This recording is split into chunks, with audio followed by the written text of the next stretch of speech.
Doctor Aparna Lata ji के गाने गाती हैं, नकल नहीं, यह माँ सरस्वती का आशीर्वाद है।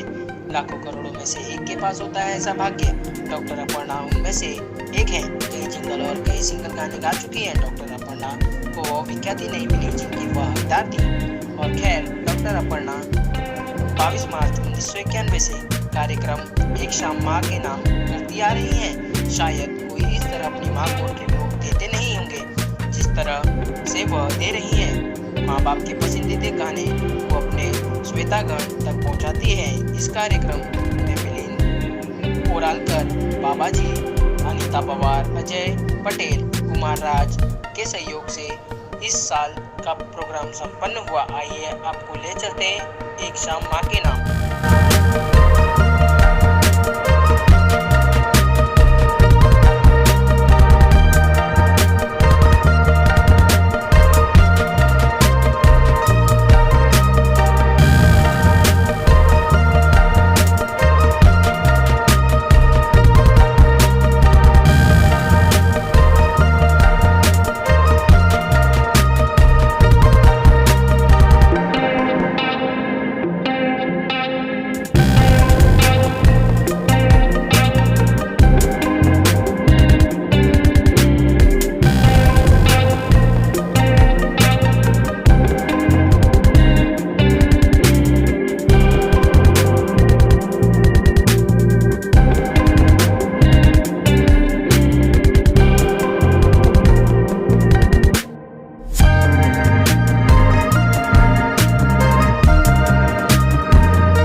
क्या कुछ यहाँ पे हुआ अंदर, थोड़ा सा हमारी ऑडियंस को बताइए। हमने देखा कि बहुत सारे सिंगर्स ने परफॉर्म किया उनकी याद में, थोड़ा सा बताइए कितने इमोशनल होते हैं आप जब इस तरह का इवेंट एक होता है और माँ के नाम पूरी शाम। इमोशंस ऐसे है कि मेरी मम्मी की बहुत जल्दी डेथ हो गई। मतलब शी वॉज जस्ट 44 और हम सब छोटे बच्चे थे और बहुत मम्मी और पापा हम सब लोग गाते बचपन में, बहुत प्यारी मीठी यादें हैं। और अचानक मम्मी का देहांत हुआ तो मेरे पापा को भी वो शौक था बहुत, हम सब लोगों को संभालने के लिए अगर कुछ था तो संगीत का सहारा था। मेरे डैडी ने फिर मैं गाती रहती, बचपन से गाती थी मैं, तो डैडी देखते कि मैं मम्मी जाने के बाद रोते गाती रहती, तो डैडी ने एक प्रोग्राम ऑर्गेनाइज़ किया पहला, और उसके बाद वो हमारा चलता ही रहा। हम रेगुलर शो करते रहे, मेरी शादी होने तक हम करते रहे। उसके बाद में पापा बिज़ी थे, दोनों भाइयों की मैरिज वगैरह सब था, तो फिर हम लोग थोड़े से खो से गए, भूल गए, मतलब कैसे करें। उनको लगा अभी बच्चे की शादी हो गई, दामाद को जो पसंद है वही करो अभी मैं ज़्यादा उसमें ना पड़ूँ। तो लेकिन मुझे जो डैडी ने डाल दिया था, संगीत का आशीर्वाद था वो मेरे लिए, तो मैं उसे बहुत मिस करती। जो गाना आप लोगों ने अभी अंदर पापा तुम्हारी नन्ही परी सुना, तो मैं बहुत मिस करती पापा को। फिर मैंने सोचा मैं ये सिलसिला जारी रखूँगी, संगीत छोड़ूंगी नहीं। फिर मैं करती गई और आज आप लोगों ने मुझे सुना। मैम, अगर आपकी जर्नी के बारे में बात करें तो बहुत सारे लोग ऐसा सोचते हैं कि फिल्मों में अभी सिंगल्स का ज़माना आ चुका है, तो आपने ऐसा कुछ सोचा जर्नी के बारे में? मेरे डैडी का सपना था कि उनको लगता था मैं बचपन से गाती थी तो कोई बहुत बड़ी सिंगर बनेगी।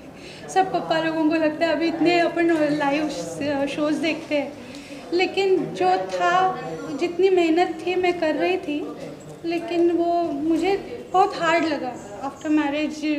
फिर मेरा बेटा है, बहुत होनहार, अच्छा बच्चा है, अच्छा पढ़ता है, he is doing IIT now, bits Pilani. तो मुझे उसे भी देखना था, मेरा गाना भी देखना था। मेरे हस्बैंड बहुत प्यारे हैं, बहुत सपोर्ट करते हैं, उनको भी देखना था। तो मैंने जितना पॉसिबल है उतना करियर अपना जारी रखा आज तक। उन्होंने मुझे कभी रोका नहीं, लेकिन मुझे नहीं होता था इतना लेट नाइट, कहीं भी रिकॉर्डिंग है या शोज़ है, मुझसे जितना हुआ मैं करती गई। अभी तक उतना ही मैं अपना संभाल के सब कर रही हूँ। संगीत आपके लिए कितना मायने रखता है अभी आगे के टाइम में, आने वाले समय में, और क्या कुछ प्लान किया है आपने इस जर्नी को लेकर? जो गाने मैं बचपन से रियाज करती गाती, वो दौर ही ख़त्म हो गया संगीत का। आज संगीत को दिशा ही नहीं है, कहाँ जा रहा है समझ में नहीं आ रहा है। आज भी मैं जितने भी शोज़ देखती हूँ पुराने गानों के शोज़ होते हैं। नए गानों के शोज़ होने के लिए वो गाने बहुत थोड़े उतने अच्छे बनते हैं, सारे गाने अच्छे नहीं बनते। लोग एक्सपेरिमेंट ज़्यादा करते हैं, एक्सपेरिमेंट में गाना नहीं आएगा। एक्सपेरिमेंटल हो गया है और रूहदारी जो सुकून का संगीत है वो थोड़ा खो सा गया है। मैम जैसे आपने अंदर बताया कि आपने एक गाना कंपोज किया था कि मम्मी के लिए, तो उसको लेकर थोड़ी सी अगर यादें अगर हमारे साथ शेयर करना चाहे और अगर 2 लाइनें आपकी आवाज़ में हो जाए वो गाने। मैंने जैसे कहा कि शोज़ थोड़े इरेगुलर होने लगे आफ्टर माई मैरिज, तो मुझे मम्मी की वो याद का जो सिलसिला था, श्रृंखला जारी रखनी थी, इसलिए मैंने ये गाना, मराठी गाना कंपोज़ किया। और वो जब तक मुझे वापस राह नहीं मिली थी इस तरह वापस, क्योंकि मुझे शोज़ करना मतलब सब डैडी ही करते थे पहले, audience and everything manage and रियाज भी करना एंड फिर गाना भी सब करना मुश्किल लगता था। तो मैंने ये गाना कंपोज किया था, आई तुझे आठवण येते। मैम अगर 2 लाइनें हो जाए आपकी आवाज़ में।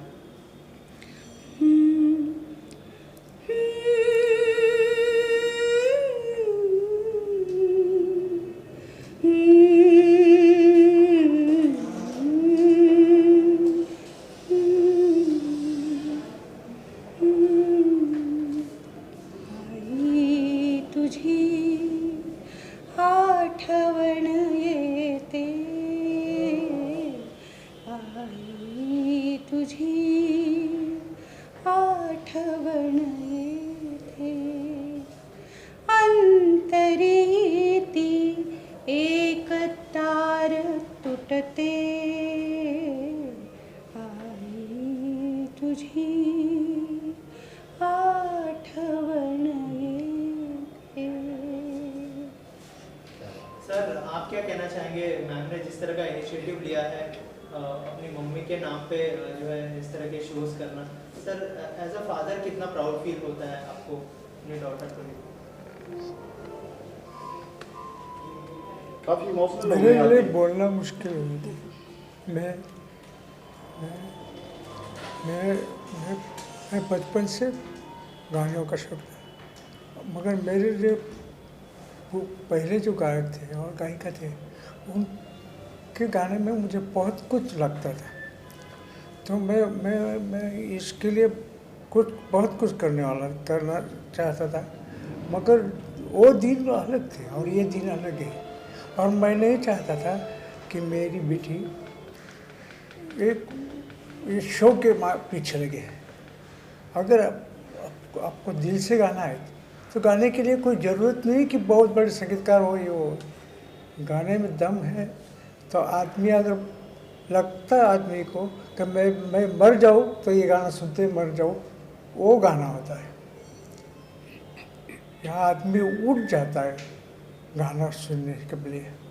ऐसे गाने के दिल में था तो बहुत रफ़ी साहब ने, लता दीदी ने बहुत कुछ दिया है, बहुत कुछ दिया संगीत के लिए।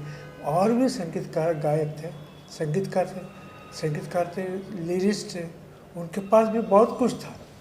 वो ऐसे थे कि अभी तो 2 शब्द जोड़ के गाना होता है, तब 2 शब्द जोड़ के गाना नहीं होता। गाने में कुछ अंदर के ये होती थी, जिससे कि आदमी को लगता था कि ये अभी ये वो एक गाना देखा इन्होंने गाया अनवर जी ने, वो मुक्ति पिक्चर का गाना है। मुक्ति पिक्चर के बाकी सब गाने इससे ज़्यादा चले गए, मगर जो बात ये गाने में शायद किसी में है। ऐसे बहुत गाने रफ़ी साहब ने जो गाने दिए, या साहिल साहब ने, या संगीतकार अभी ये भी इन्होंने गाना गाया,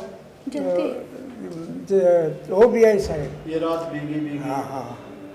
और एक देखो, जब तक मनोज कुमार के पिक्चर सक्सेस नहीं होते थे, जब उनको बताया एक दिन क्या किया जाए, तो उन्होंने बोला कि हम रफ़ी को लेके हमारे शंकर जयकिशोर के साथ एक पिक्चर निकालो, बोले देखो। और वो पहला पिक्चर जो आया वो चलता ही रहा, चलता ही रहा। हरियाली और रास्ता। हरियाली और रास्ता। सर इनके बहाने एक चीज आपसे बोलता हूँ, लोग लोग वेस्टर्न की तरफ भाग रहे हैं। आज जो आपकी ऑडियंस है 40 से 80 की एज की है, लोग भूल गए, अब किसी का नाम ले रहे, शायद रोड पे आप पूछेंगे कोई बताएगा भी नहीं। उस चीज को जिंदा रखना, माँ के सहारे, माँ की कितना बड़ा प्राउड फील करते हैं कि माँ के नाम से उन चीजों को जिंदा रखते हैं। आदम ये जो गाने हैं, बहुत कम गाने सुनने को मिलते हैं, क्या कहना चाहिए? अभी वो गाना जो मैंने बोला ना, वो गाना मुक्ति का, अभी मैं समझो 40-50 साल से ऑर्केस्ट्रा में ये करता, ये करता था, मेरा देखना सुनना मेरा शौक था, मगर ये गाना मुझे कभी सुनने को नहीं मिला था। इसलिए मैंने बेटी को बोला और इनको बताओ कि ये गाना गाए, और उन्होंने जो उसके साथ इंसाफ किया है, बस वो रफ़ी कर सकते हैं और कोई नहीं कर सकते। इतना अच्छा गाया उन्होंने होगा। आगे आपको क्या करना है? मतलब इसी फील्ड में है, माँ के सहारे, माँ जिंदा है, समझ लो कि आपको प्रेरित करती है गाना गाने के लिए। आप काफ़ी इमोशनल हुए बीच बीच में गाना गा के, क्या कहना चाहिए आप? मैं मेरे डैडी की तरह इमोशनल व्यक्ति हूँ, और हम लोग इमोशंस के ही सहारे जिए। अभी तक जो मैं कर रही हूँ इमोशनल, मैं कभी प्रैक्टिकली कुछ भी कर नहीं पाई। इंडस्ट्री में भी मैं प्रैक्टिकल डिसीजन कोई कर नहीं पाई, और मैं ऐसी इमोशनल हमेशा रहूँगी और हमेशा गाती रहूँगी। जब तक मेरा आवाज़ चल रही है, मैं मम्मी की याद में शो करूँगी, और मैं अच्छे गाने कंपोज करने की कोशिश करूँगी। जैसे आपने मेरे दोनों कंपोजिशन सुना, एक पापा के ऊपर, एक मम्मी के ऊपर सुना, ऐसे मैंने दोस्ती के ऊपर बनाया है। मेरे थॉट प्रोसेस रहती है एक, और उस पर मैं कंपोज करती हूँ, लिखती हूँ और गाती भी हूँ मैं।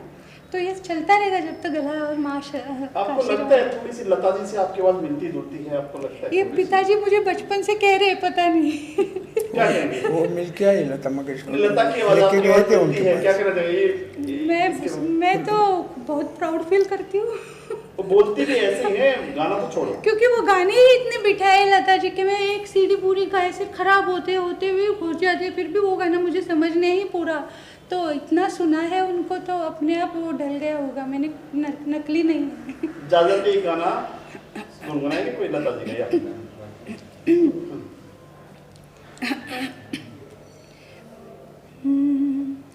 आजा रे आजा रे, अब मेरा दिल पुकारा, रो रो के हम भी हारा, बदनाम न हो प्यार मेरा, आजा रे आ,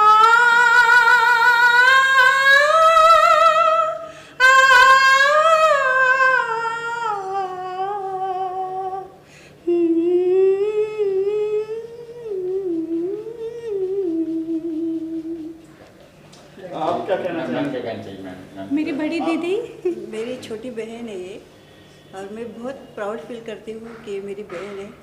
इसने अपनी माँ के लिए, हमारी माँ के लिए ये जो प्रोग्राम करती रही है, वो सही बहुत ही अच्छा फील करता है हम सबको, हमारी फैमिली को। और मैं इसलिए बहुत ज़्यादा खुश हूँ क्योंकि इसको जो भी मिलते हैं उसके साथ, इसके ये जर्नी में, वो सब इसको बहुत चाहते हैं, और सिर्फ उसके चाहने की वजह से ही उसको सपोर्ट करते हैं। हमेशा इसको हमेशा सपोर्ट करते आए हैं, और मैं चाहती हूँ कि इसके सब दोस्त, इसके चाहने वाले ऐसे ही सपोर्ट करते रहे। बस इस दिन का कितना इंतजार रहता है आपको? पीछे लॉकडाउन में आप नहीं कर पाए। बहुत मिस किया मैंने, क्योंकि उस वक्त बहुत ज़्यादा, अभी लॉकडाउन में तो मेड वगैरह नहीं थे, तो बहुत सारे काम के रियाज कर नहीं पाए थे। उस वक्त बहुत मेहनत की थी, और वो प्रोग्राम मिस हुआ था तो बहुत बुरा लगा था। तो हमने कोशिश की एकदम छोटे में ही सही करेंगे इस बार करके, हमने ये किया। आप भी सिंगिंग का शौक रखते हैं? नहीं, मैं सिर्फ सुनना चाहती हूँ और सुनती हूँ इसको, लेकिन इसको हमेशा गलत है तो गलत बताती हूँ, सही है तो सही बताती हूँ। मैं जो भी है राय, एकदम सही राय देती हूँ। एक शाम माँ के नाम जो मैम ने इनिशिएटिव लिया है अपनी मम्मी के लिए, क्या कहना चाहेंगे सर? बहुत अच्छा प्रोग्राम किया इन्होंने, उनको माँ को याद करते हुए उनको श्रद्धांजलि दी है, बहुत बड़ी बात है। और जितने भी गाने इन्होंने चूज़ किया है वो दिल को लगता जैसे गाना है, और मैं बहुत शुक्रगुजार हूँ कि इन्होंने मुझे याद किया और आज मौका दिया इस गाने के लिए। तो मैं बहुत आभारी हूँ उनकी। और ऐसे ही आगे भी अच्छी प्रोग्राम करते रहे और हमको अच्छे गीत सुनाते रहे अपर्णा जी को। और आप भी इसी साथ देते रहें। जरूर। बाबा जी आइए ना। अनवर सर, आप क्या कहेंगे साहब, गोवा से आप आए खास तौर पर? मैं अपने आप को खुश नसीब समझता हूँ कि अपर्णा जी ने मुझे यहाँ पर बुलाया और गाने का मौका दिया। और ख़ास करके शायद ये मेरी पहली बार है कि मैं उनके साथ यहाँ पे माँ की याद में जो प्रोग्राम किया है पहले परफॉर्मेंस कर रहा हूँ। और पूरे गाने जो है वो माँ के ऊपर है। और ख़ास करके जब अपर्णा ने जो माँ के ऊपर जो मराठी गाना गाया, मैं तो बहुत इमोशन हो गया था, बहुत ही इमोशन। मेरे आँख से भी आंसू आ गया कि मैं अभी सोच रहा था कि मैं अगर अपर्णा जी ने मुझे कहा कि गाने के लिए आओ तो मुझसे नहीं होता था गाने के लिए। मैं इतना इमोशनल हो गया था उस गाना सुन के। ये मेरी स्कूल फ्रेंड है अनीता। ये मेरे हर संगीत के हर मेरे कदम पे अभी साथ दे रही है। वो हम लोग बिछड़ गए थे बीच में, लेकिन जैसे उसे मैं मिली हो, हम लोग जब से मिले हैं मेरा पूरा सपोर्ट कर रही है। और बाबा, इनको हम बाबा जी बोलते हैं, मिली नरोडकर रिदमिस्ट है और आप म्यूज़िक कंपनी के 2 स्ट्रॉन्ग पिलर है, जैसे दिखते वैसे ही। आप क्या कहेंगे, साथ में हो आप, इमोशनल मैम लग रही है, क्या कहेंगे? मेरी एकदम प्यारी सहेली है ये। और जब से मैं इनके प्रोग्राम में आई हूँ, मतलब आती ही रहती हूँ हमेशा। और मुझे गाने का और इनका गाने सुनने का बड़ा मतलब अच्छा लगता है बहुत। और हमेशा इनके शो में मैं आती हूँ, देर से भले लेकिन मैं आती हूँ, पहुँचती हूँ शो में। अब आप क्या कहेंगे, आपके साथ में हैं? सर, ये तो मेरी छोटी बहन ही है। जब भी कुछ प्रॉब्लम होता तो मैं इसके पीछे हमेशा खड़ा रहता हूँ। मतलब कोई भी रात को सुबह फ़ोन करते हुए मैं भाग के जाता हूँ उसके पास। तो उसने बहुत ठोकर खाई ज़िंदगी में। जब वो प्रोग्राम करना चाहती थी, लेकिन वो सब हम लोग भूल के वापस उभरते हुए ऊपर आए। आप खड़ी करना इतना आसान नहीं था। बहुत मुश्किल है सर, बहुत मुश्किल। जो भी फाइनेंशियल स्ट्रगल्स हुए, इन दोनों ने सब संभाले। क्या आपने शो देखा एक साल माँ के नाम? मैं काफ़ी साल से इनके प्रोग्राम्स अटेंड कर रहा हूँ, बिकॉज इनका जो संस्था है बहुत लोगों को मदद करती है जो नए कलाकार होते हैं। And she is such a talented singer. तो I am very happy to be attending her programs. I am very privileged and I wish her all the best. Thank you. And I want the world to know her. It is so important. We have such beautiful talent in our country and she's one amongst them. Sir, आपने अंदर कहा भी था कि documentary बनाएंगे इनके ऊपर। Yes.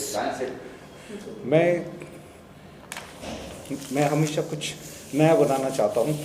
तो इनका जो सिंगिंग मैंने सुनी और इनकी जो हिस्ट्री है, how she comes up with her training and all this is so amazing.